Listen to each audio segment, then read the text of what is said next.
une femme, une de nos amies, Madame Doppelman, à Edmonton, en Alberta.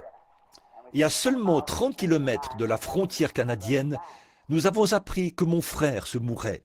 Alors, nous avons fait demi-tour en pleine tempête de neige pour retourner à la maison.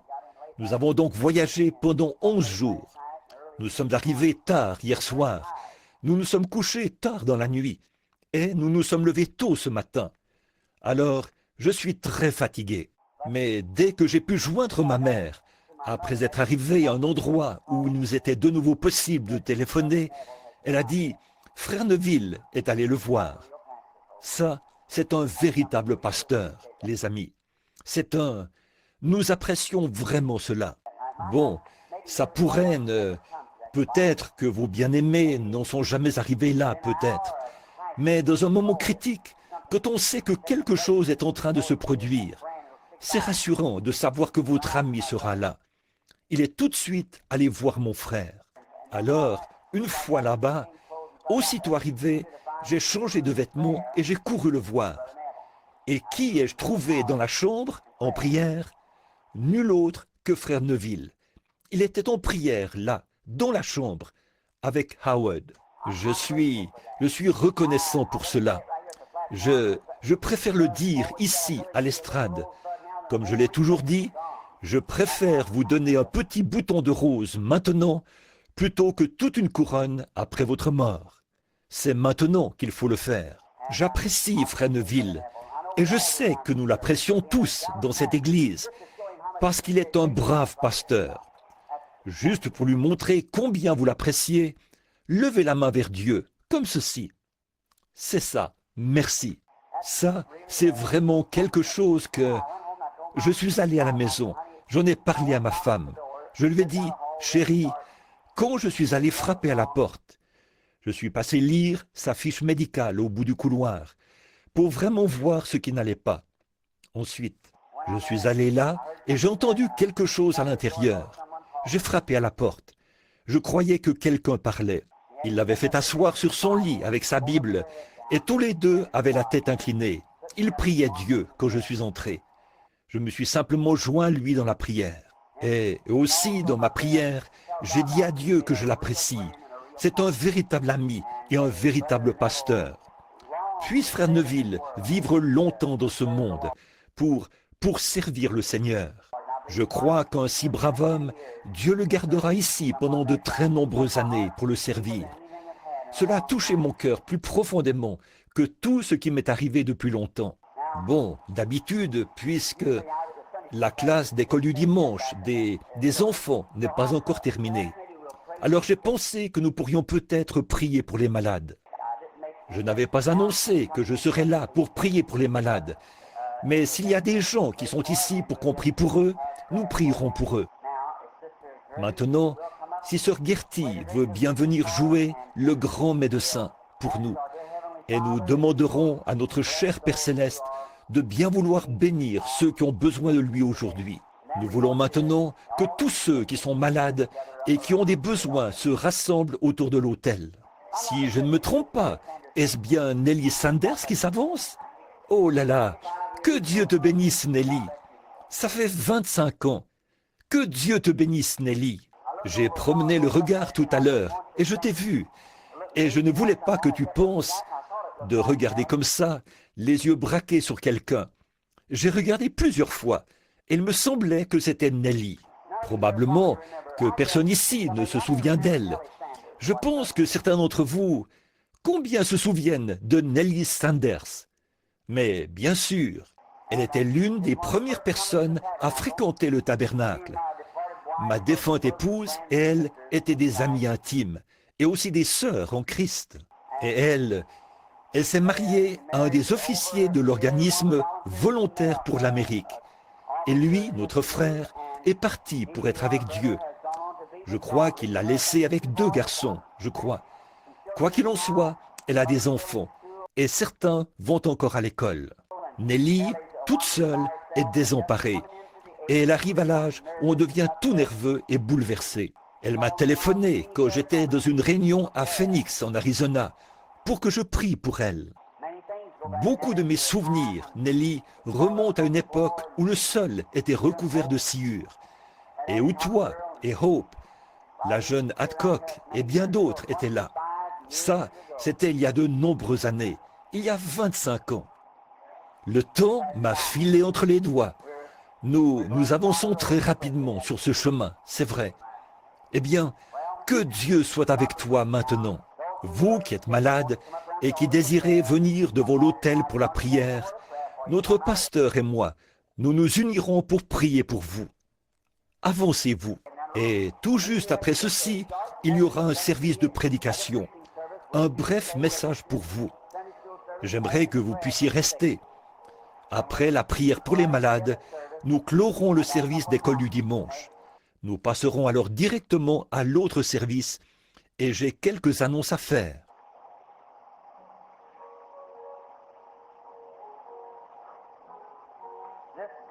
Ce grand médecin est proche maintenant, le compatissant Jésus. Il réconforte le cœur abattu, aucun autre nom que Jésus. Bon, si nous pouvions entrer maintenant dans la communion autour de cette prière, pour la guérison de l'un l'autre, sachant que Dieu est ici et qu'il a promis de nous exaucer. Oui, c'est en règle. Nous descendrons prier pour elle, pour la dame qui est assise. Certainement. Très bien. Frère Neville, voudrais-tu venir m'assister? Maintenant, soyez aussi respectueux que possible, vous, les petits-enfants qui regagnez vos places. Prions maintenant pour que, quand nous irons oindre les malades et les affligés, nous ayons la foi en Dieu pour croire. Ayons la foi que Dieu agira. Vous tous qui êtes dans l'auditoire et qui êtes en bonne santé ce matin, qui n'avez pas besoin de venir à l'autel, dites-vous bien que c'est la grâce de Dieu qui vous a amené jusqu'ici. Maintenant, priez pour ceux qui sont devant l'autel, jeunes et vieux. Comme il est de coutume ici, au tabernacle, nous envoyons le pasteur faire l'onction d'huile. Nous prions pour les gens. Nous envoyons le pasteur faire l'onction d'huile. Moi, je l'accompagne et j'impose les mains aux malades pendant qu'il les oint d'huile. L'Écriture dit, « Oignez d'huile les malades au nom du Seigneur. Imposez-leur les mains et ils seront guéris. » C'est l'Écriture. Et vous, tous ensemble, courbez la tête maintenant, pendant que nous prions ensemble pour les malades. Notre Père Céleste, nous venons humblement dans ta divine présence maintenant, pour ces gens qui ont des besoins, pour les malades, pour ceux qui ne peuvent pas s'en sortir par eux-mêmes. Et pour beaucoup d'entre eux, Père, les médecins n'ont plus de solution. Il n'y a plus rien à faire, à moins que tu leur accordes ta grâce. Je prie humblement aujourd'hui, ô Dieu, de tout mon cœur. Je m'unis à cette petite église, afin que le grand Saint-Esprit, qui est présent maintenant, atteste la parole du Seigneur Jésus, qui a dit, « Là où 2 ou 3 sont assemblés en mon nom, je suis au milieu d'eux. S'ils demandent une certaine chose, quelle qu'elle soit, ils la recevront. » Ça, c'est ta parole éternelle, Seigneur, qui était prononcée dès avant la fondation du monde et qui nous était donnée par le prophète, par le Fils de Dieu lui-même. Ainsi, notre profond désir maintenant, Père, c'est que tu guérisses les malades, ceux qui ont des besoins et qui sont ici devant l'autel. Je te prie de donner à chacun une bénédiction extraordinaire de foi en ce moment. Comme ton serviteur et moi allons faire l'onction d'huile et imposer les mains aux gens, que le Saint-Esprit descende profondément et que, par la foi qui est dans mon cœur, chacun soit guéri. Nous le demandons au nom de Christ et à cause de lui.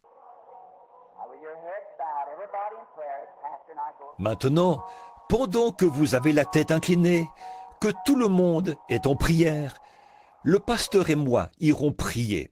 Le ciel et la terre te louent. Le ciel et la terre te louent. Ô Seigneur très haut, notre Père Céleste, Nous te remercions pour la leçon de l'école du dimanche. Oh, combien elle a stimulé nos cœurs. Puissions-nous nous ceindre ce matin, quitter les prisons de l'incrédulité et marcher dans la liberté. Nous savons que l'ange du Seigneur marchera devant nous pour confirmer la parole de Dieu et affranchir chacun de nous des prisons de la crainte, de la maladie, de la détresse, des maux et de l'affliction. Car c'est ce que Dieu a promis, qu'aujourd'hui même, la lumière de Dieu brille sur tous ceux qui sont prisonniers de ces choses ce matin, et qu'ils repartent d'ici en bonne santé. Nous te remercions pour le message et pour ta parole, pour la conduite du Saint-Esprit. Accorde ces bénédictions, Père. Et maintenant, sois avec nous pendant le service de prédication de ce matin, pour le petit message court qui suivra. Nous le demandons au nom de Christ. Amen. Il y en a qui doivent partir maintenant. Pendant quelques instants, levons-nous pour chanter un cantique. Ce « Revêt-toi du nom de Jésus ». Ceux qui doivent partir peuvent sortir. Ceux qui peuvent rester encore 30 minutes, nous serions contents que vous restiez. Très bien. Revêt-toi du nom de Jésus. Ô toi, enfant de tristesse, tournez-vous et serrez la main de quelqu'un près de vous. Va te procurer la joie. Prends-le partout où tu vas. Précieux nom, nom si doux, espoir de la terre, joie. Et Amen. Vous pouvez vous asseoir. Que le Seigneur vous bénisse tous abondamment, énormément.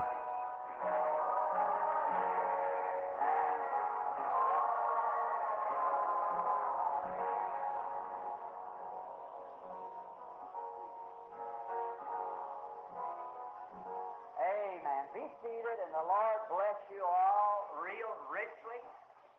Good. Je viens de remarquer que nous avons quelques exemplaires du Héros de la foi ici. C'est le petit programme, le petit journal de frère Bosé de Chicago. Un frère vraiment bien. Nous avons eu de très bons moments de communion fraternelle ensemble. Nous passons de beaux moments chaque fois que nous allons à Chicago. J'étais de nouveau avec lui il y a quelques soirs. Et ces journaux sont gratuits. Venez et prenez-en un à la fin du service. Ils sont posés ici. Bon, nous sommes heureux de voir que beaucoup d'entre vous demeurent attachés à Christ. Et maintenant, j'aimerais prendre juste quelques minutes de votre temps pour parler de quelque chose. Parce que je suis ici avec vous. Je suis fatigué. J'ai la voix affaiblie.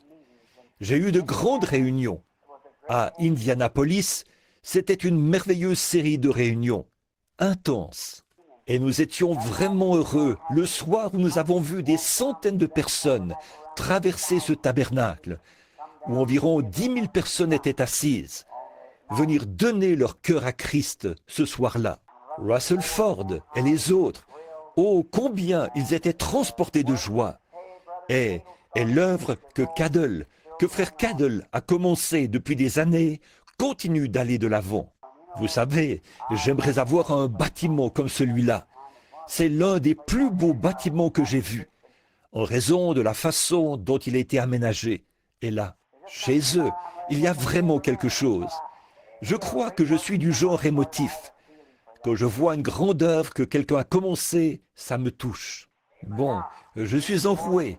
Nous avons été là-haut, dans les montagnes. Nous voulions aller voir une femme malade, une de nos amies, tout au nord, au Canada. Nous étions sur le point de traverser la frontière lorsqu'il m'a été rapporté que mon frère se mourait. Alors nous avons fait demi-tour. Nous avons roulé jour après jour, nuit après nuit. Nous avons passé 10 jours assis dans la voiture. Alors, vous pouvez vous imaginer comment je me sens ce matin. Mais je suis reconnaissant à chacun de vous, une fois de plus, d'avoir prié pour mon frère, parce qu'il semble qu'il est en train de se remettre. Dieu lui a donné une autre chance.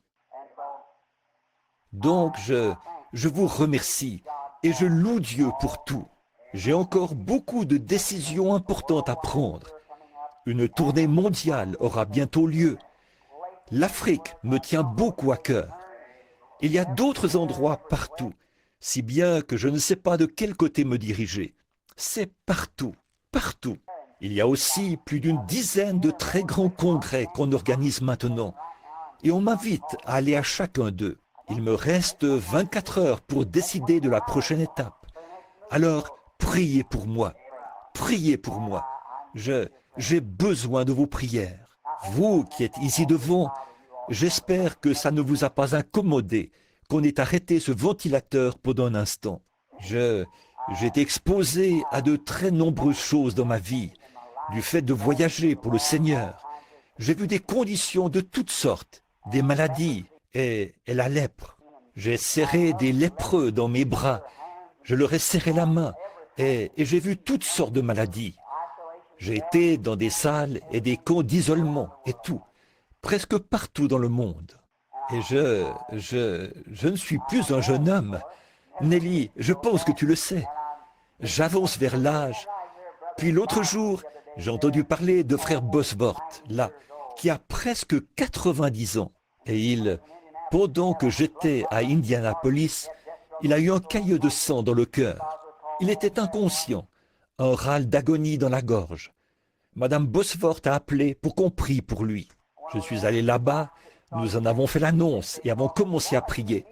Le lendemain, il m'a appelé et a dit « Je désire participer à l'une de tes réunions un de ces jours. » Et moi qui me sens comme ceci à 47 ans, je devrais avoir honte. Mais ce n'est que mon côté humain, je suppose. Mais, oh, que c'est précieux, que c'est merveilleux. Rien n'est comparable au salut. Avoir le salut, ça, vous n'en avez pas pleinement conscience, mes amis. Je suis certain que le diable tient cela éloigné de vous autant qu'il le peut. Il le fait avec moi. Il vous empêche de réaliser la valeur d'une âme. Avez-vous jamais songé à ce que c'est, au vrai sens de l'éternité, et à combien de temps vous serez dans cet état? Voyez, vous rendez-vous compte, c'est maintenant le temps où vous prenez votre décision par rapport à l'éternité. Dimanche dernier, vous étiez ici, je crois. J'ai prêché sur l'assurance, la puissance que Dieu avait promise, qu'il vous avait prédestiné et appelé avant la fondation du monde, et qu'il avait inscrit votre nom dans son livre. Vous n'avez rien eu à voir là-dedans. C'est Dieu qui l'a fait. N'est-ce pas merveilleux? L'agneau avait été immolé avant la fondation du monde. Et quoi? Ça ne s'est accompli que 4000 ans plus tard. Mais Dieu, une fois qu'il avait prononcé cela, il devait l'accomplir, parce qu'il doit tenir sa parole. Et au moment même où le nom de l'agneau a été inscrit, vous avez été inscrit avec lui. Nos noms ont été inscrits dans le livre de vie de l'agneau. Non pas le soir où nous sommes venus à Christ, mais avant la fondation du monde, dit la Bible. Alors, c'est ça l'assurance. Et le frère a abordé ce point-là ce matin, pendant cette merveilleuse leçon d'école du dimanche. Bon, lisons un passage quelque part dans l'Écriture, juste pour un peu de... j'ai à cœur quelque chose. J'aimerais l'exprimer pendant quelques instants, puis nous terminerons la réunion. Et il y aura un autre service ce soir. Et maintenant, j'ai un message qui m'est venu à cœur l'autre jour, quand je revenais. Et j'aimerais, si Dieu le veut, et si je suis de nouveau ici dimanche matin prochain, le prêcher premièrement au tabernacle. C'est quelque chose que j'ai à cœur, à propos de notre temps. Je suis allé manger quelque part, et je me suis dit, eh bien, est-ce que je deviens fou? Qu'est-ce qui ne va pas chez moi? Je ne supporte pas ces musiques et toutes ces choses qu'ils ont aujourd'hui. Ces femmes d'un esprit faible et borné qui chantent là dans un palais d'ivoire, et tout ça. J'ai dit, il doit y avoir quelque chose qui ne va pas chez moi. Et le Saint-Esprit a dit, oh non, Oh non, si tu aimes le monde ou les choses du monde, l'amour de Dieu n'est même pas en toi. J'ai donc pensé, eh bien, dans ce cas, je ne veux pas m'adapter à ce monde. C'est vrai. Alors le Saint-Esprit s'est mis à me révéler ce message. Je n'aurais pas eu le temps ce matin. Je suis trop fatigué, en plus. Mais peut-être, si le Seigneur le veut, dimanche matin prochain, si nous sommes encore dans les parages. J'ai quelques voyages de prévus cette semaine. Mais si je suis encore dans les parages dimanche matin prochain, si Dieu le veut. Frère Neville l'annoncera samedi pendant son émission. Nous viendrons apporter ce message. Et je désire l'apporter d'une certaine manière. C'est un message évangélique pour ce jour, cette heure et cette saison. Et j'ai prédit il y a 6 mois que cette année était la dernière pour l'Amérique. Et nous verrons si cela est conforme à l'Évangile ou non. Le moment de sa fin est arrivé. Ou bien elle prendra son essor, ou bien elle s'effondrera cette année. C'est vrai. Bon, vous les jeunes enfants, je voudrais que vous apportiez un bout de papier et que vous notiez cela dans la page de garde de votre Bible.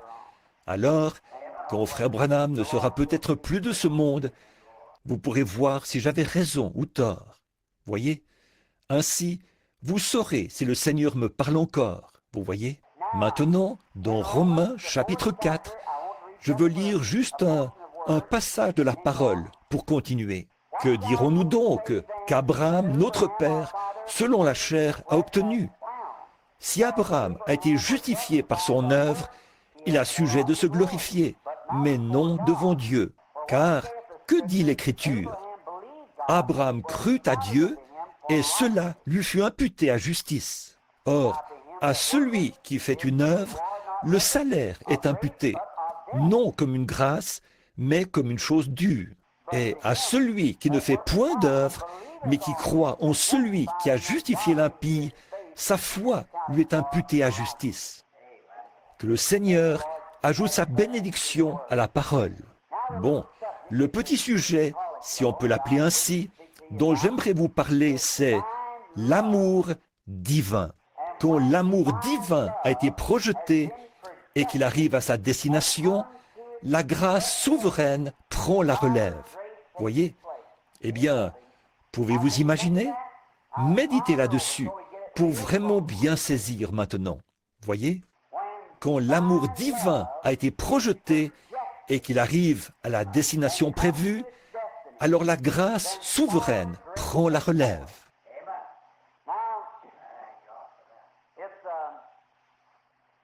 Eh bien, c'est étrange de voir les gens, le genre de personnes, ceux que nous côtoyons et ce que nous faisons. Bon, nous devons tous nous rendre à cette évidence. Il y a des gens dont on aime vraiment la compagnie. Et il y en a d'autres, de braves gens, des gens qu'on aime, mais qui ont en eux quelque chose qui fait qu'on a du mal à rester en leur compagnie. Ça, c'est un fait, et nous voulons en parler. Cela est dû à l'atmosphère que cet individu, homme ou femme, crée lui-même. En effet, vous êtes un créateur en miniature, parce que vous êtes des fils et des filles de Dieu.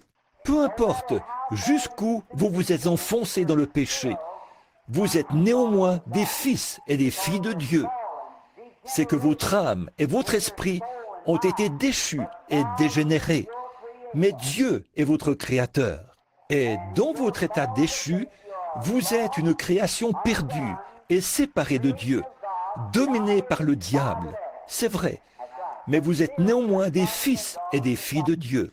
Il ne veut pas qu'aucun de vous périsse, mais que tous viennent à la repentance. Voyez?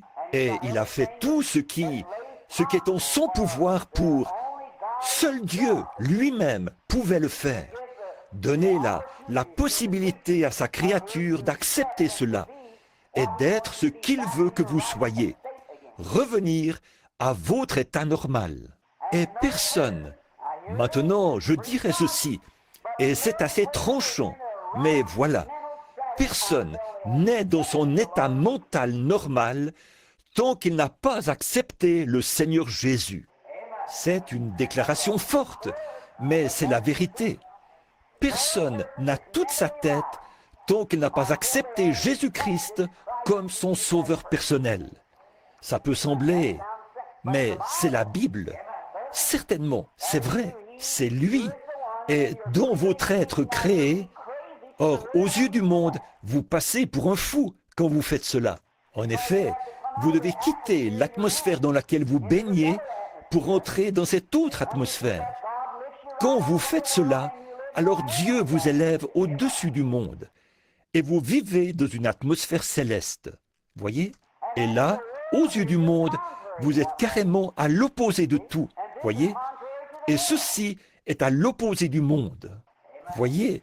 Alors, ce que vous voulez, c'est que Christ vous élève dans une atmosphère où vous êtes heureux, paisible. Et dans cette atmosphère, vous créez un climat. Or, bien des fois, nous, dans les églises, ça peut paraître étrange, mais regardez-y de près. Bon, ceci, c'est pour l'église, c'est pour les gens. Les gens reçoivent les esprits les uns des autres plutôt que de recevoir le Saint-Esprit. Allez dans un groupe de gens et observez la façon d'agir de quelqu'un. Et les braves gens qui viennent se joindre à cette assemblée, tout à coup, les voilà qui agissent de la même manière. Toujours, prenez par exemple une brave femme et un mauvais homme. Ou bien il se sentira, ou bien il deviendra un brave homme, ou bien elle deviendra une mauvaise femme. Par l'atmosphère dans laquelle vous vivez, vous projetez ce que vous êtes à ceux que vous côtoyez. Alors, quelle sorte de gens devrions-nous être si nous sommes chrétiens? Dans quel genre d'atmosphère devrions-nous vivre? Nous devons vivre dans une atmosphère de consolation, de calme, de guérison. Nos cœurs constamment en prière, ayant un amour profond pour chaque personne avec qui nous entrons en contact. Et que ce soit ceci, je le dis à la petite église qui a prié pour moi, pour ma mission mondiale. C'est ça qui fait mon succès quand je prie pour les malades. Si je n'arrive pas à me mettre complètement dans la peau du malade, ça ne donne généralement rien de bon. Vous devez vous mettre complètement dans la peau de l'autre, au point que... et ressentir cela vous-même. Il y a quelque temps, ici, un vieux Mexicain était venu là, sur l'estrade. Il s'était précipité vers l'estrade. Rempli de foi, il s'était agenouillé et avait sorti son chapelet. Je lui ai dit, ce n'est pas nécessaire, par la bouche de l'interprète, frère Espinoza. Alors, il s'est relevé, il a mis ses bras autour de moi, s'est mis à marcher à tâtons. Il était aveugle. Je l'ai regardé. J'ai regardé ses pieds pleins de rides. Il n'avait probablement jamais porté de souliers de sa vie. J'ai regardé mes souliers pour voir s'ils pouvaient lui aller. Je lui aurais donné mes souliers. Il était aveugle. Je l'ai regardé. Il était plus large d'épaules. C'était un homme de grande taille. Il pesait plus de 90 kilos, je pense. Il n'aurait pas pu porter mon veston. Et il se tenait là, avec ses cheveux gris. J'ai pensé à mon papa. J'ai pensé, si papa avait vécu jusqu'à peu près cet âge, il aurait à peu près le même âge que cet homme, environ 65 ou 70 ans. Et je me suis mis à aimer cet homme, en ayant ce genre de pensée. Peut-être qu'il n'a jamais eu un seul vrai repas de sa vie. Peut-être qu'il ne s'est jamais assis à table de sa vie. Et en plus de tout ça, il marchait dans l'obscurité. Alors quelque chose est entré dans mon cœur. Oh Dieu, sois miséricordieux. C'est un homme, c'est un frère. Alors quand cela se produit, une onction descend. Une création se met en action tout autour. Et vous, elle se projette vers la personne. Quelques instants plus tard, je l'ai entendu crier quelque chose par-dessus mon épaule. Il criait « Je vois, je vois !» Qu'était-ce? L'amour divin. La compassion avait été projetée par le Saint-Esprit dans cet homme. Et c'est ainsi qu'au bout du chemin, alors qu'il ne pouvait, il n'y avait plus rien à faire. Et là, l'amour s'était installé à sa place. L'amour avait rejoint l'amour. Alors la grâce souveraine s'est mise en action. Et Dieu, par sa grâce souveraine, a rendu la vue à cet homme. Voyez, il faut d'abord que vous parveniez à avoir ce genre de pensée. C'est comme ça que vous devez agir vis-à-vis du pécheur. Beaucoup de gens prient pour les pécheurs. C'est bien. Mais ce n'est pas comme ça qu'on gagne le pécheur. C'est à vous de gagner le pécheur. Ce n'est pas en priant pour lui que vous le gagnez. Vous le gagnez, gagnez, en lui parlant et en lui présentant Christ. C'est à vous de faire cela.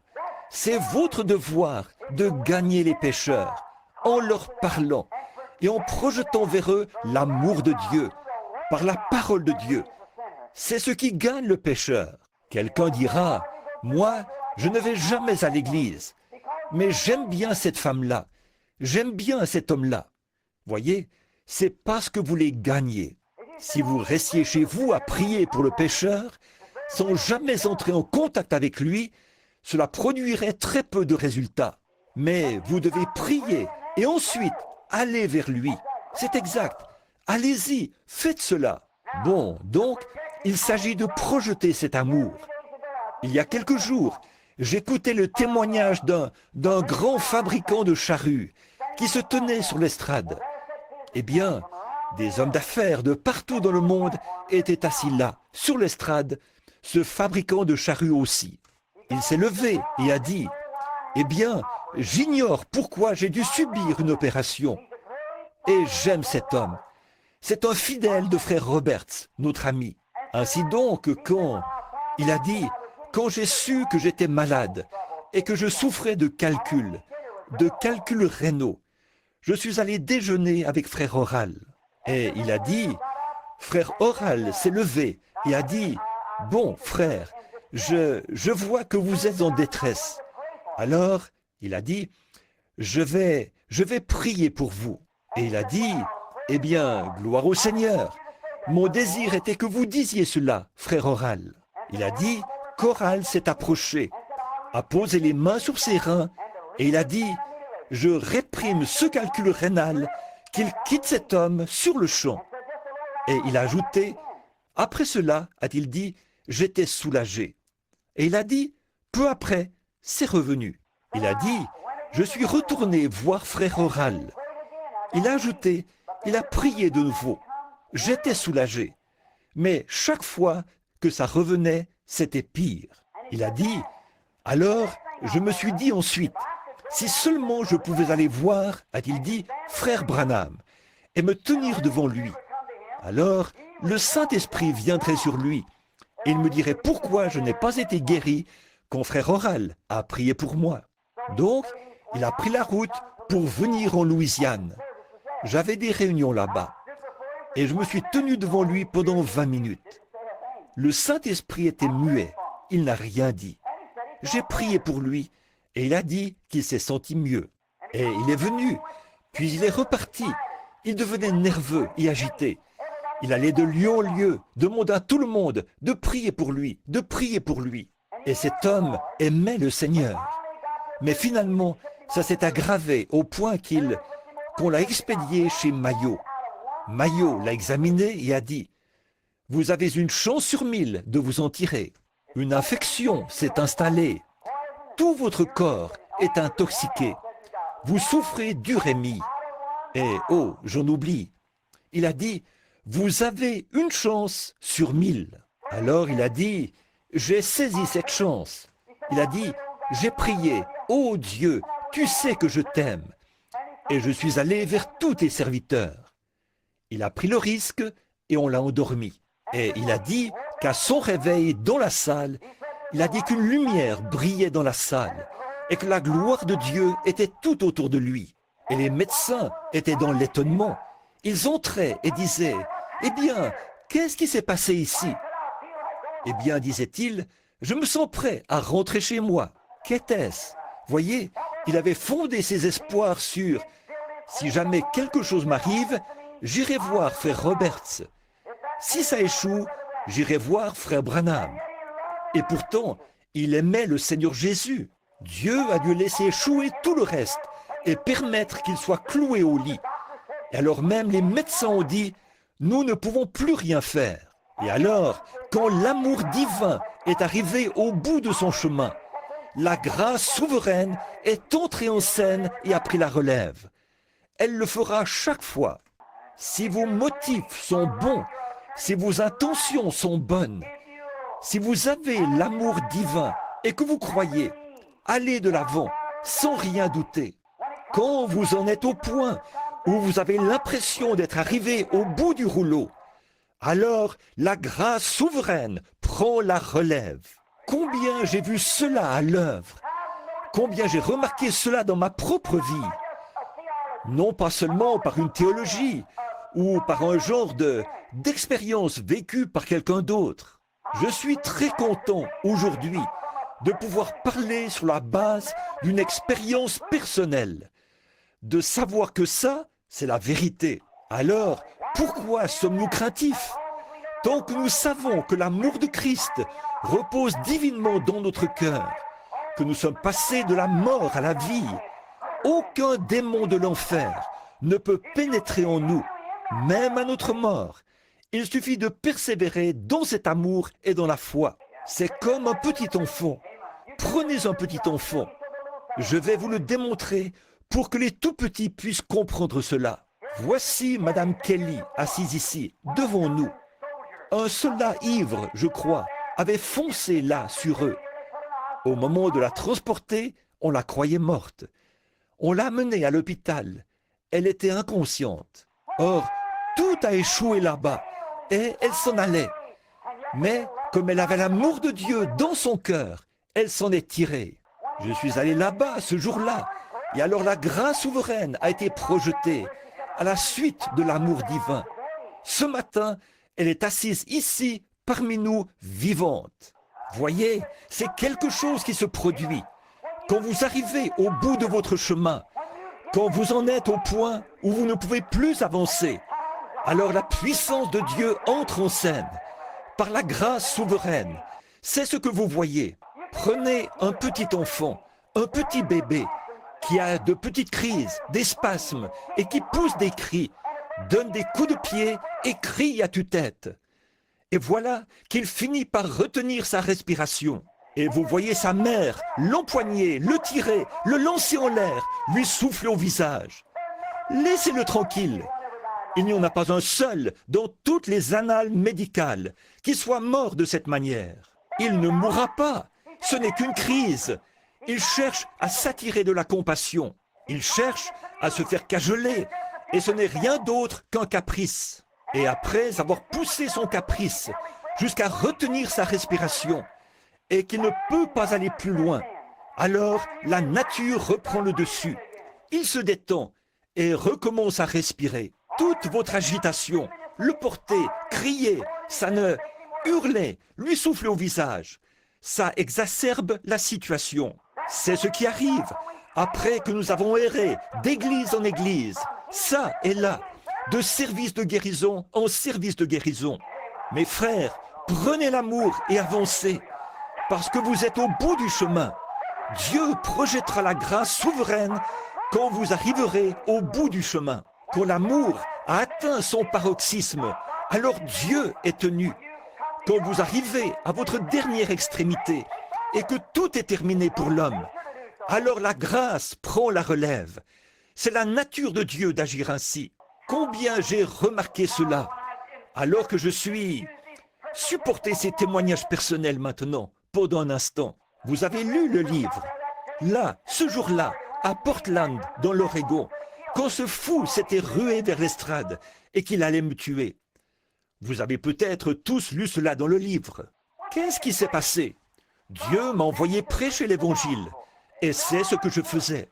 Des milliers de gens étaient réunis. Les rues étaient bondées et à l'intérieur, il y avait plus de 6000 personnes. Dehors, la pluie tombait à verse, mais les gens restaient là. Leur cœur affamé soupirait. À cette époque-là, il n'y avait personne d'autre sur le terrain. Les réunions soulevaient beaucoup d'enthousiasme. Il fallait me frayer un passage à travers la foule et tout. Recourir à une escorte policière pour me faire entrer. J'avais été dans une pièce et là, j'avais conduit 2 jeunes officiers à Christ, là, dans le vestiaire. 2 jeunes hommes au début de la vingtaine qui travaillaient dans la police. La mère de l'un d'eux avait été guérie la veille. Et les 2 se sont agenouillés là et je les ai conduits au Seigneur Jésus. Je me suis avancé sur l'estrade pour parler de la foi. Soudain, j'étais face à un fou qui, s'étant enfui d'un hôpital psychiatrique, avait frappé un prédicateur dans la rue. Cet après-midi-là, lui avait fracturé la clavicule et la mâchoire. Il avait la manie de tuer les prédicateurs. Il était entré au pas de course en se disant « Voici ma chance ». Il s'est rué vers l'estrade. Il pesait environ 115 ou 120 kilos et mesurait près de 2 mètres. Il balançait les mains vers l'avant et vers l'arrière. Il a dit « Espèce d'hypocrite, espèce de serpent dans l'herbe ». Et voilà, le service de Dieu était en marche. Les gens étaient guéris. Des milliers de gens étaient guéris et bénis. Des ministres étaient inspirés. Ce grand réveil n'était alors qu'à ses débuts. Puis il a commencé à avoir de l'impact partout dans le monde. Là, sur l'estrade, était assis T.L. Osborne. Amen. Qui a gagné des dizaines de milliers d'âmes à Christ. Il était assis là, lui qui était pasteur. Et 8 ou 10 membres de son assemblée, depuis le balcon, observaient la scène. Et ce fou s'est rué vers l'estrade pour perturber la réunion du Seigneur. Et il a dit « Espèce de serpent dans l'herbe, espèce d'hypocrite, tu t'imposes comme étant un serviteur de Dieu. Je vais te prouver ce soir que tu n'es pas un serviteur de Dieu.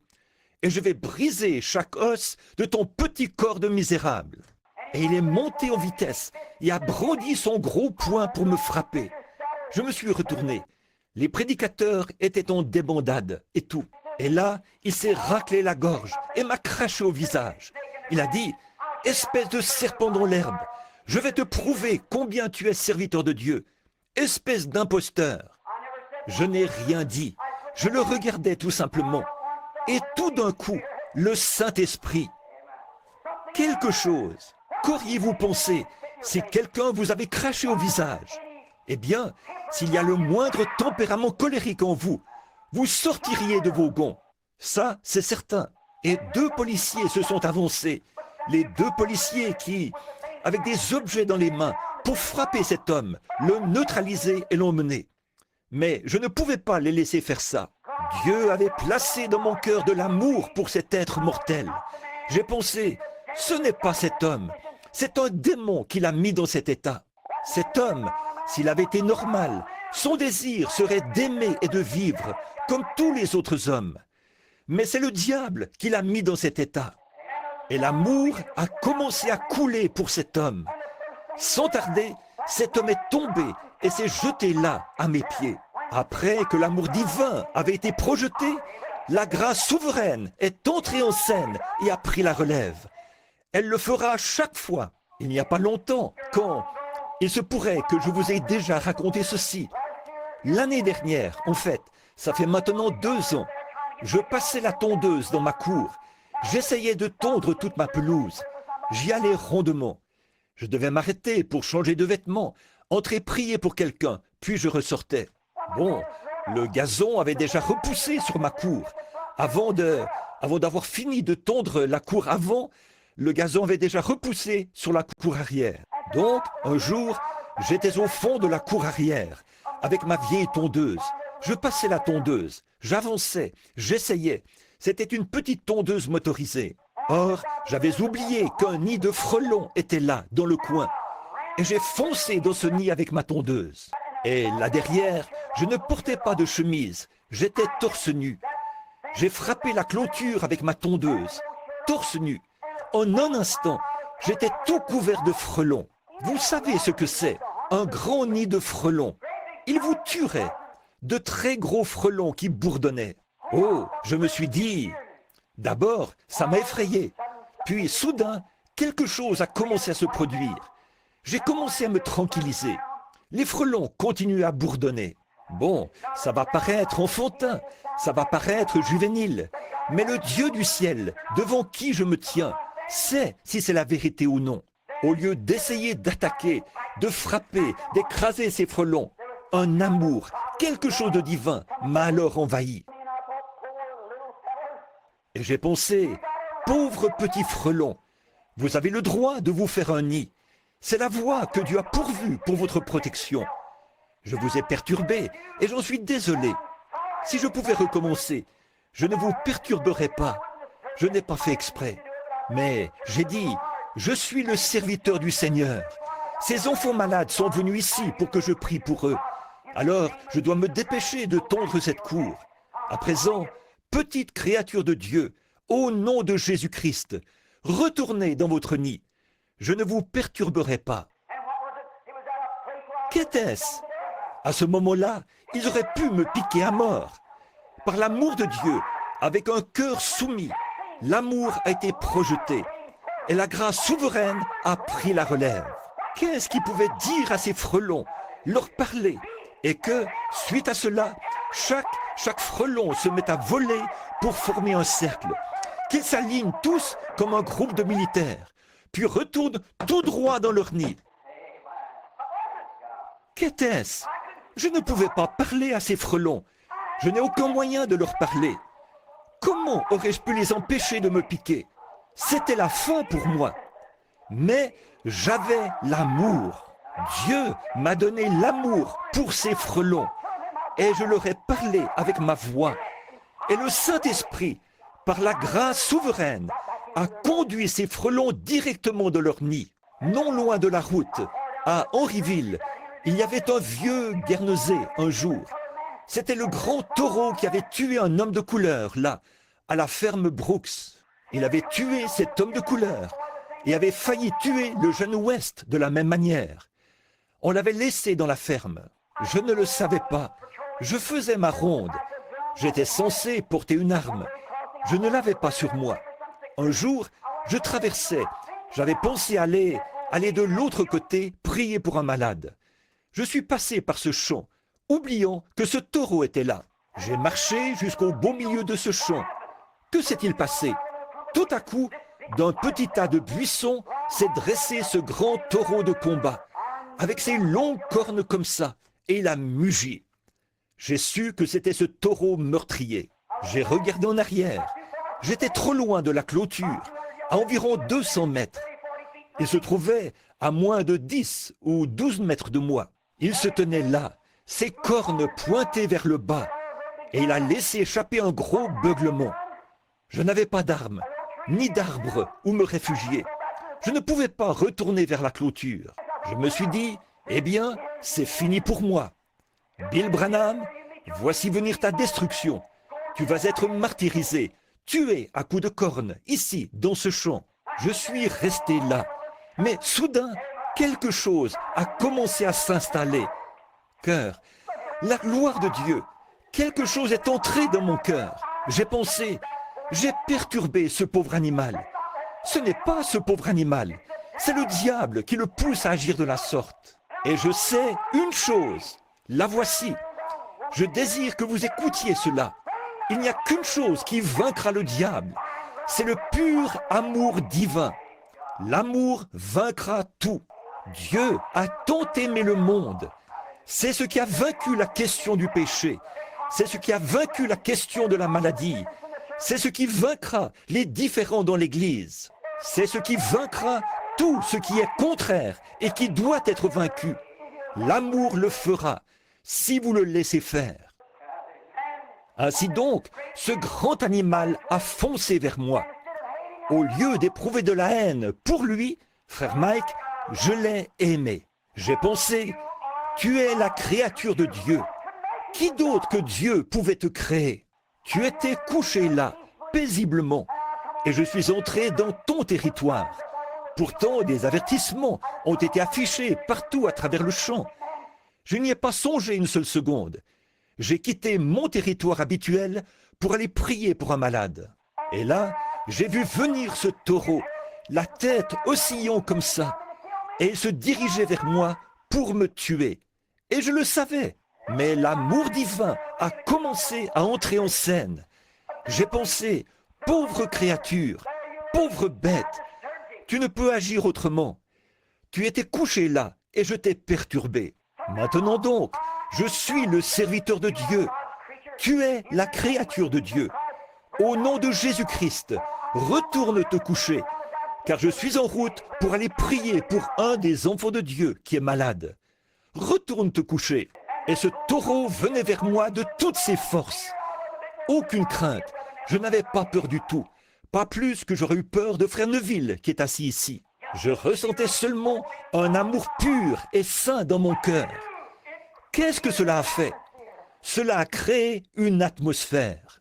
Et ce taureau a foncé directement dans cette atmosphère. À moins de 3 mètres de moi, il a freiné, les pattes tendues. Il a regardé là, tellement vaincu. Il avait le plus doux des regards. Il s'est retourné et est allé se coucher. Et je suis passé à 1,50 m de lui. Qu'est-ce? Quand l'amour divin a été projeté, la grâce souveraine prend la relève à ce moment-là. C'est le même Dieu qui a pu empêcher les lions de s'approcher de Daniel. Ils étaient sortis en rugissant. Et le brave Daniel se tenait là, enveloppé de l'amour de Dieu. Les lions se sont retirés et se sont couchés. C'était paisible.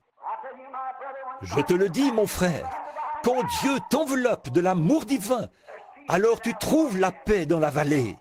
C'est vrai.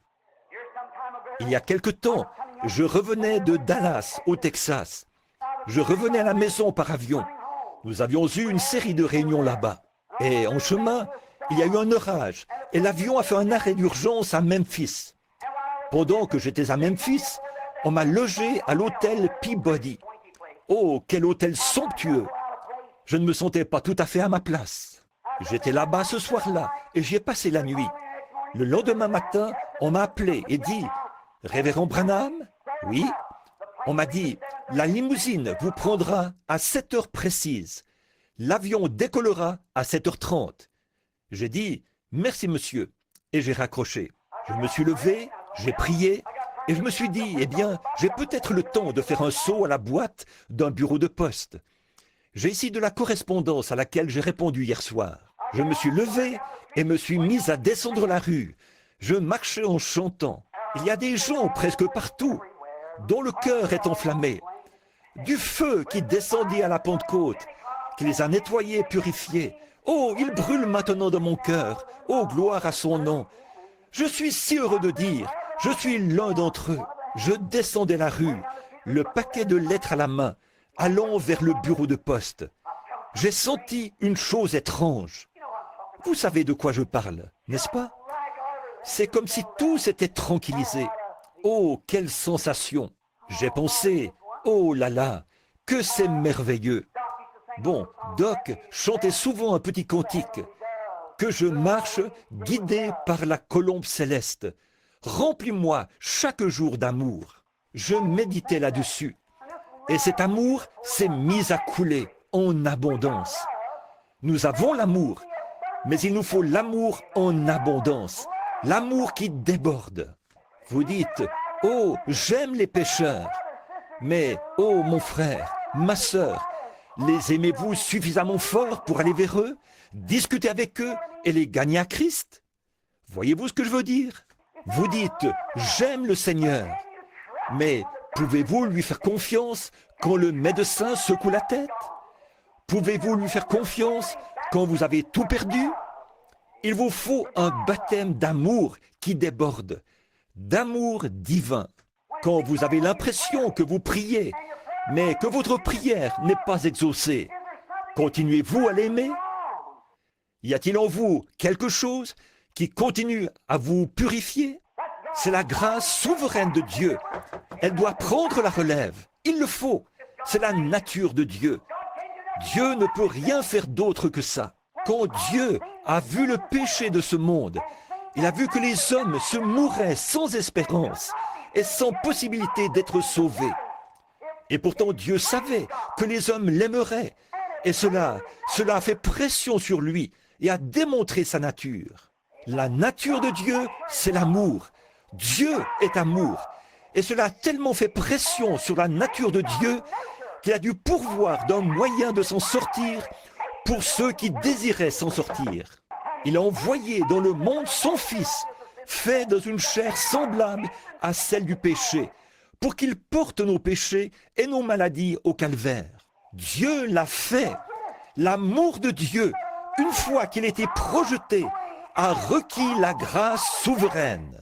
Et Dieu n'a jamais dit, si tu le fais, si tu fais ceci, je ferai ceci. Dieu, sans aucune condition, a envoyé son Fils mourir à votre place et a réglé la question du péché. Cela n'avait rien à voir avec ce que vous en pensez. Dieu l'a fait de toute façon. Amen. Quand l'amour divin est mis sous pression, la grâce souveraine doit prendre la relève. C'est tout simplement ce qui se passe quand l'amour divin a été appliqué au bon endroit. Écoutez attentivement. Ce matin-là, quand je suis sorti de l'avion, ou plutôt de l'hôtel, et que je me suis mis à marcher dans la rue, j'avançais en chantant. Tout à coup, quelque chose a semblé se répandre sur moi, une grande pluie d'amour. J'ai pensé, oh, si seulement je pouvais. Oh, je crois que, comme je me sens en ce moment, si je pouvais seulement rencontrer quelqu'un pour qui prier.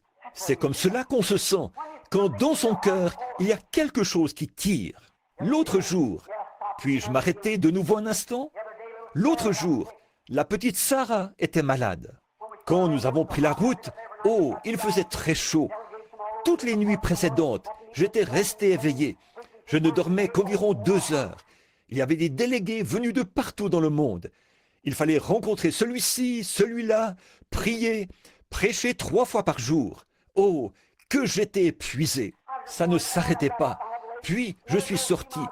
Je devais attendre. Ensuite, j'ai roulé quelques kilomètres hors de la ville.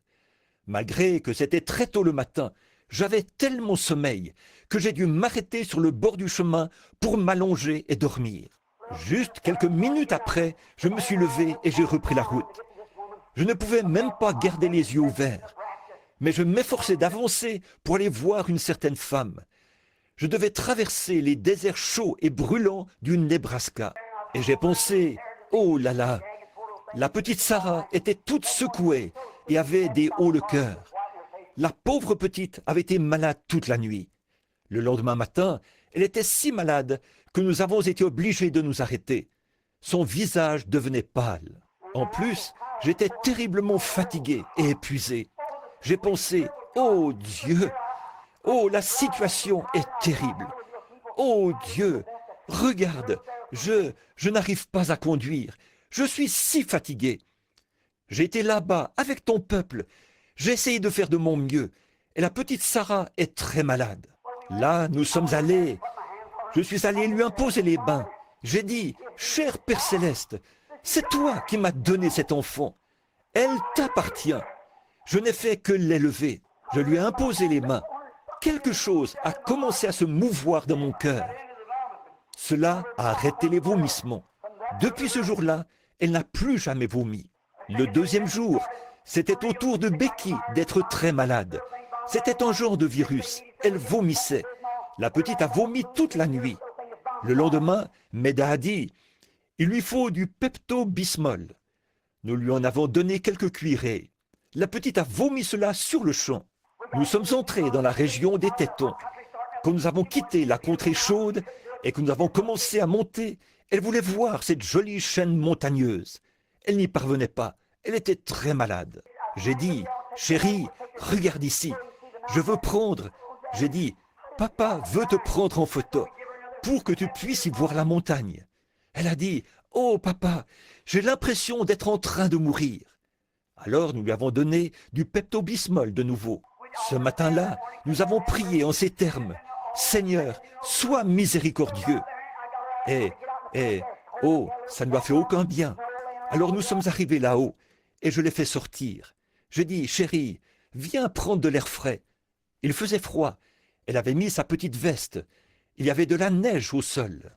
Je suis donc sorti et elle Elle a dit, oui papa. Elle s'est mise à faire, et de l'eau coulait de sa petite bouche. J'ai regardé, ses petits yeux étaient enfoncés, et sa petite bouche salivait beaucoup. Je me suis avancé, j'ai levé les yeux vers la montagne. J'ai dit, je lève mes yeux vers les montagnes. D'où me vient le secours? Le secours me vient de l'Éternel. Tout à coup, quelque chose a commencé à se mouvoir au fond de moi. Oh, j'aimerais avoir ça en permanence. Je suis allé à côté de la voiture et j'ai ouvert la portière.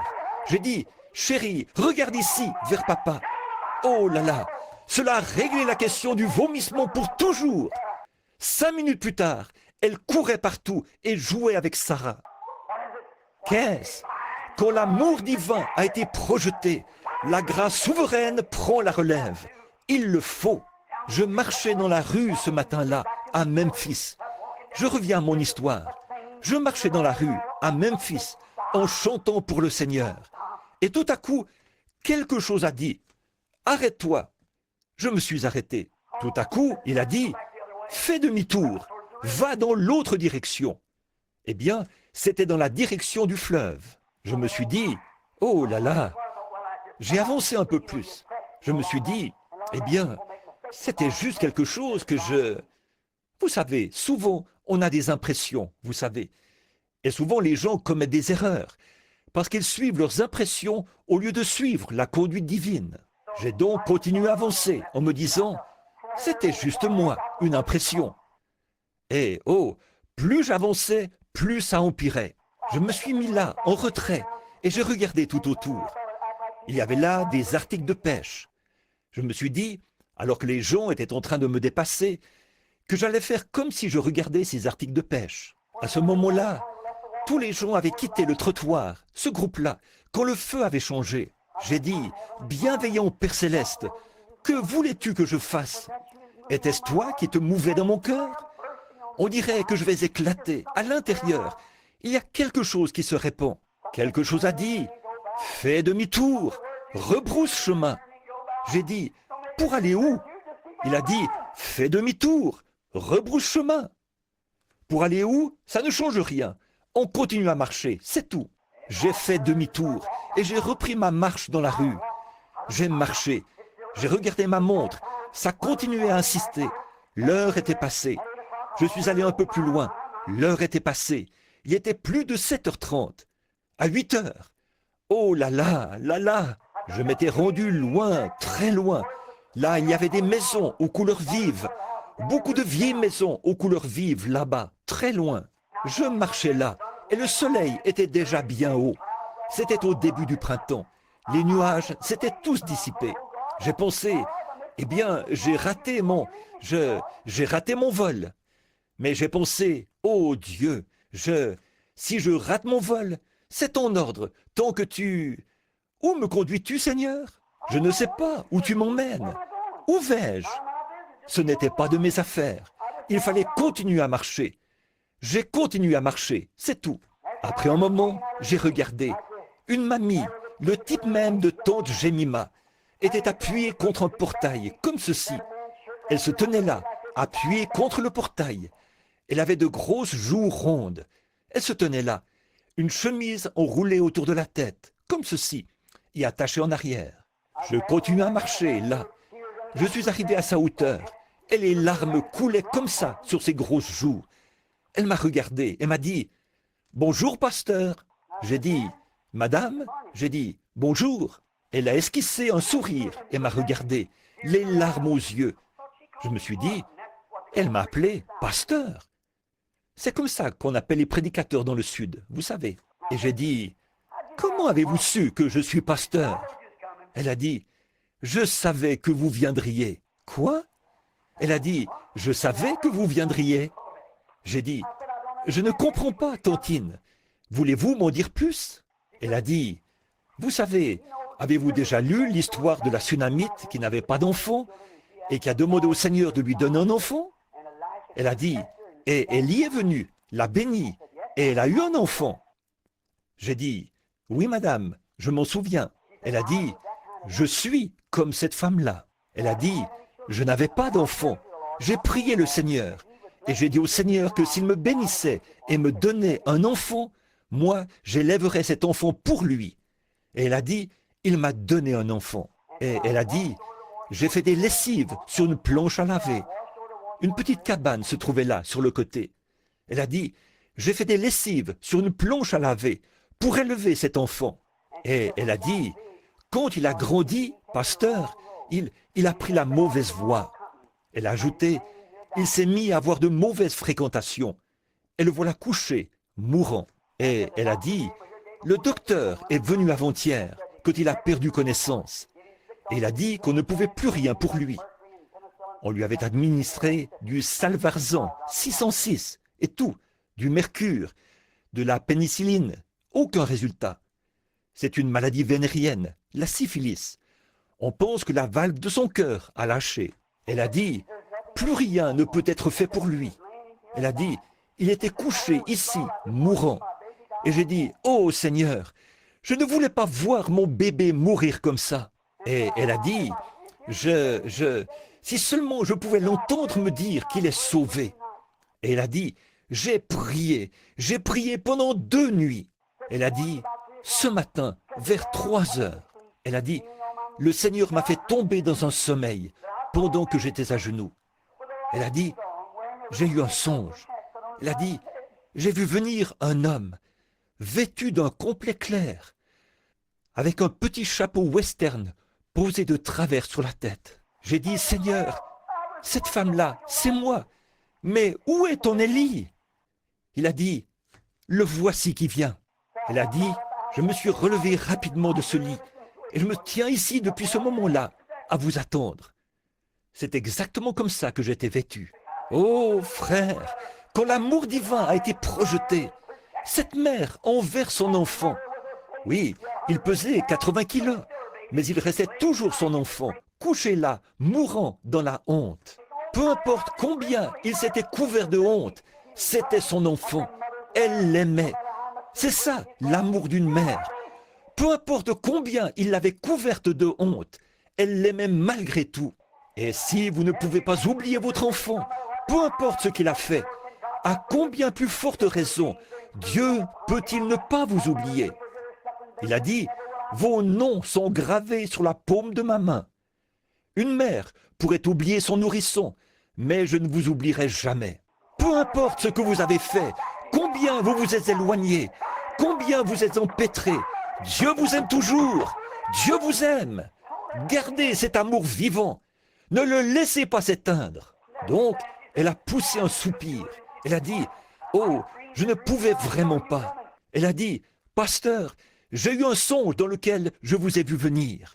Elle a dit, quand j'ai regardé dans la rue et que j'ai vu ce petit complet clair et ce petit chapeau posé de travers sur votre tête, elle a dit, l'Esprit m'a dit, le voilà. Et elle a dit, voulez-vous entrer? J'ai pensé, oh Dieu, j'ai pensé, c'est peut-être ici que tu me conduisais. C'est pour cette raison que je devais venir ici. Je ne savais pas. J'ai ouvert le portail. Il était fermé à l'aide d'une chaîne et d'une pointe de charrue. Je ne sais pas si vous avez déjà vu ça. J'ai ouvert la vieille porte et je suis entré. Frère, j'ai été dans des palais de rois. J'ai été dans les maisons les plus riches du monde. J'ai été chez certains multimillionnaires dont la fortune s'élève à 20 jusqu'à 28 millions de dollars. J'ai marché sur leurs tapis chenilles de mur à mur. J'aurais facilement pu m'étendre et m'endormir directement sur ce tapis, dans ces magnifiques demeures. Mais là, pas même un tapis au sol. Il y avait une espèce de petit lit à colonne en fer. Une petite couverture ordinaire couvrait ce jeune homme. Sur la porte, un écriteau. Que Dieu bénisse notre foyer. J'ai su que je me trouvais dans un foyer chrétien. J'ai su que je me trouvais quelque part où on avait élevé des prières. Pas d'affiches indécentes au mur, pas de photos vulgaires, mais une Bible ouverte sur l'espèce de petite table en marbre qui se trouvait là. Un grand garçon était couché là, dans le lit. Il tenait les couvertures et faisait J'ai pensé, oh là là. Je lui ai palpé les pieds. Ils étaient collants et froids. La mort était sur ce garçon. Et il répétait sans cesse, Oh, c'est si sombre! C'est si sombre! Et j'ai dit, de quoi parle-t-il? Elle a dit, pasteur, elle a dit, ça fait plusieurs jours maintenant qu'il se croit perdu en haute mer. Elle a dit, il ne sait pas où il va. Et elle a dit, c'est ça qui me brise le cœur. Elle a dit, il s'en va, il est perdu en mer, il ne sait pas où il va. Elle a dit, pasteur, j'ai prié, j'ai tout fait, j'ai tout fait. Je ne veux pas qu'il se perde, pasteur. Elle a dit, c'est pour ça que je priais. J'ai dit, Tontine, de quoi souffre ce garçon? Elle a dit, c'est une maladie vénérienne. Le docteur l'a déclaré mourant. Il n'y a plus rien à faire. Et elle a dit, il est inconscient. Ça fait 2 jours qu'il est perdu en mer. Elle a dit, voulez-vous prier pour lui? J'ai dit, Tontine, je m'appelle Branham. Avez-vous déjà entendu parler de moi? Elle a dit, non monsieur, je ne pense pas, pasteur. J'ai dit, eh bien, je vais vous raconter une histoire. J'ai dit, mon ministère, c'est de prier pour les malades. Elle a dit, c'est vrai? J'ai dit, oui. Et je lui ai dit que mon avion avait été forcé d'atterrir et tout. Elle a dit, c'est vrai, pasteur? J'ai dit, oui. Elle a dit, eh bien, je savais qu'il ne me laisserait pas tomber. J'ai dit, priez, Tontine. Elle s'est agenouillée et vous parlez d'une prière. Oh mon frère, cette brave sainte savait entrer en contact avec Dieu. Elle a prié, là, jusqu'à ce que les larmes lui coulent des yeux. J'ai levé les yeux et il continue à faire. Et j'ai dit, maintenant Tontine, je vais prier. Restez en prière avec moi. J'ai posé les mains sur ses pieds. J'ai dit, Père Céleste, mon avion est déjà parti, pour autant que je sache. Et voici cette pauvre maman te supplie instamment pour son enfant. Et autant que je sache, c'est ici que tu m'as conduit. Je te prie d'être miséricordieux envers lui. Et presque au même moment, je l'ai entendu dire, Maman! Oh, maman! Elle s'est relevée. Elle a essuyé les larmes de ses yeux. Et elle a dit, oui, mon chéri, le bébé de maman se sent mieux. Elle s'est mise à lui caresser la tête. Il a dit, maman, la pièce est en train de s'éclairer. La pièce est en train de s'éclairer. L'amour souverain. Là, l'amour divin avait été projeté au cœur de Dieu. Alors la grâce souveraine devait prendre la relève et répondre. Quand je pense à cette pauvre mère qui s'était accrochée à Dieu par la prière et tout ça, alors, qu'est-ce qui s'est passé? Dieu, par sa grâce, Dieu, dans sa miséricorde, a fait descendre un avion des cieux et l'a immobilisé au sol, afin d'exaucer la prière d'une pauvre femme de couleur ignorante, quand l'amour divin avait été projeté, qu'elle ait été pauvre, noire, jaune ou quoi que ce soit, peu importe, quand la grâce divine a été projetée, la grâce souveraine doit prendre la relève. L'amour qu'avait cette brave maman, cette maman qui avait supplié instamment. Et ce jeune homme, environ 2 ans plus tard, je voyageais. J'étais dans un train qui allait dans le sud. Je suis descendu du train pour aller m'acheter un hamburger. Il fallait payer environ 70 ou 80 cents pour en avoir un dans l'avion et dans le train. Or, je pouvais m'en acheter un pour environ 20 cents dans un petit kiosque. Je suis descendu du train et me suis mis à marcher. Quelqu'un qui portait une casquette rouge m'a dit « Bonjour, pasteur Branham !» J'ai regardé autour de moi, j'ai dit « Bonjour, fiston !» Eh bien, a-t-il dit « Vous ne me reconnaissez pas ?» J'ai dit « Non, je ne pense pas. » Il a dit « Vous souvenez-vous, il y a environ 2 ans, quand vous êtes venu prier pour moi? Là-bas, chez ma maman ?» J'ai dit « C'était toi, ce garçon ?» Il a dit « Eh oui, pasteur Branham !» Il a dit « Non seulement je suis guéri, mais je suis sauvé maintenant. Je suis chrétien. » La grâce souveraine. Ah oui, mon frère, je vous le dis, quand Dieu voit que l'amour a été projeté, la grâce doit prendre la relève.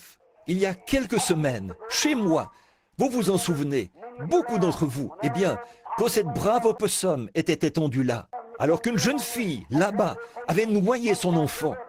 Dieu lui avait pourtant donné un enfant, mais elle ne voulait pas l'élever. Alors, elle l'a enveloppé dans une couverture et l'a jeté dans la rivière pour le noyer. J'ai dit, ça, ce n'est pas une mère. C'est plus vil qu'une chienne. Un animal ne ferait pas ça. Si l'amour souverain de Dieu a pu être projeté sur un animal, à combien plus forte raison pourra-t-il être projeté sur un homme ou une femme? C'est vrai.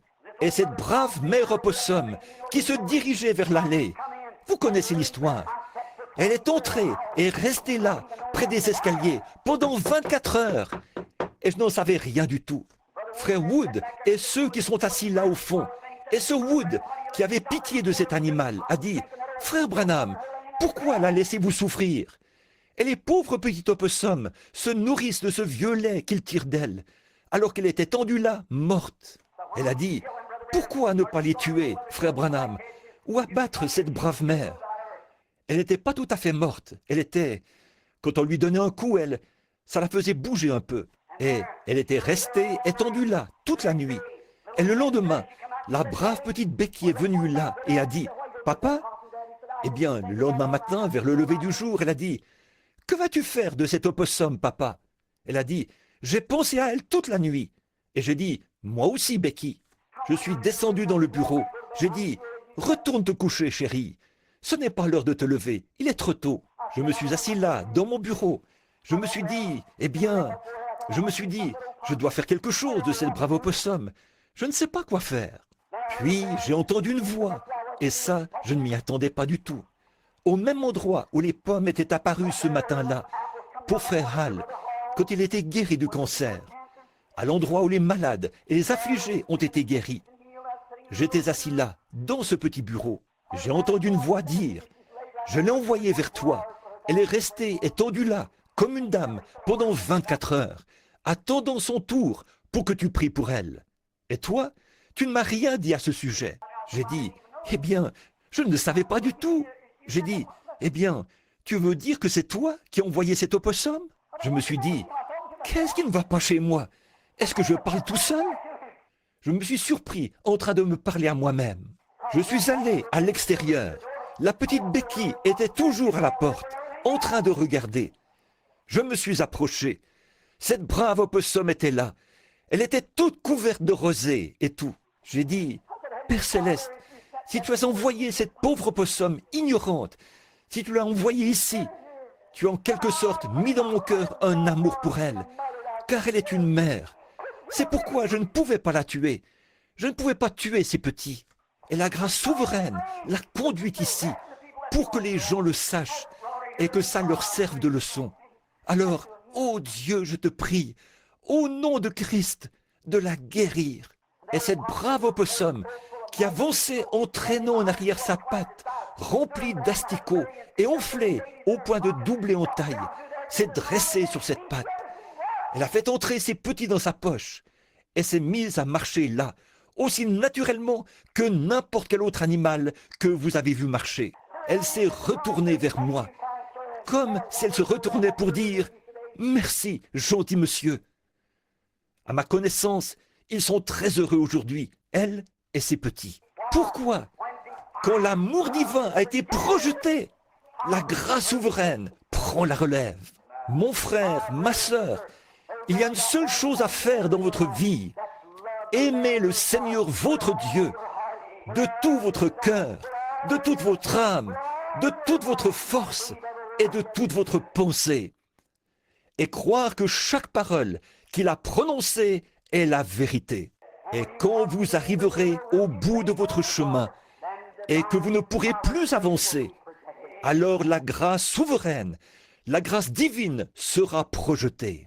Comment aurais-je pu lui parler, étendu là, quand les frères Maillot m'avaient abandonné, assis sur le perron là-bas, frère Cox assis à mes côtés.